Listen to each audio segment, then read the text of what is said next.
ವೆಂದು ಕಲಿಸಿದ ಮುತ್ತು ನಬಿ, ಹಸಿವಿನಿಂದ ಬಳಲಿದ ವ್ಯಕ್ತಿಗೆ ಆಹಾರ ನೀಡುವುದು ಪವಿತ್ರ ಕಾರ್ಯವೆಂದ ಕರುಣಾವಾರಿಧಿ,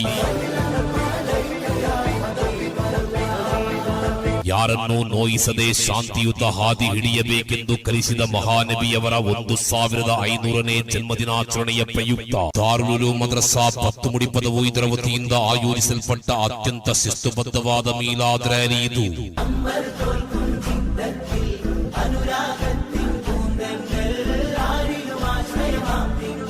ಒಗ್ಗಟ್ಟಿನ ರಾಗದಲ್ಲಿ ಶಾಂತಿಯ ಕೂಗು, ಸಾಮರಸ್ಯದ ಹಾದಿಯಲ್ಲಿ ಐಕ್ಯತೆಯ ಕೂಗು, ದಫ್ ಹಾಗೂ ಸ್ಕೌಟ್ ತಂಡಗಳ ಮೆರುಗು, ಪಂಡಿತ ಉಲಮಾಗಳ ನೇತೃತ್ವದ ಸೊಬಗು, ಕಿರಿಯರು ಹಿರಿಯರು ಯುವಕರು, ವಿವಿಧ ಸಂಘ ಸಂಸ್ಥೆಗಳ ಪದಾಧಿಕಾರಿಗಳು, ವಿದ್ಯಾರ್ಥಿಗಳು, ಪೂರ್ವ ವಿದ್ಯಾರ್ಥಿಗಳು, ಪುಟ್ಟ ಹೆಜ್ಜೆಯನ್ನಿಡುವ ಪುಟಾಣಿ ಕಂತಮ್ಮಗಳಿಂದ ಹಿಡಿದು ಹಿರಿಯರವರೆಗೆ ಸರತಿಯ ಸಾಲಿನಲ್ಲಿ ಒಂದೇ ತಾಯ ಮಕ್ಕಳ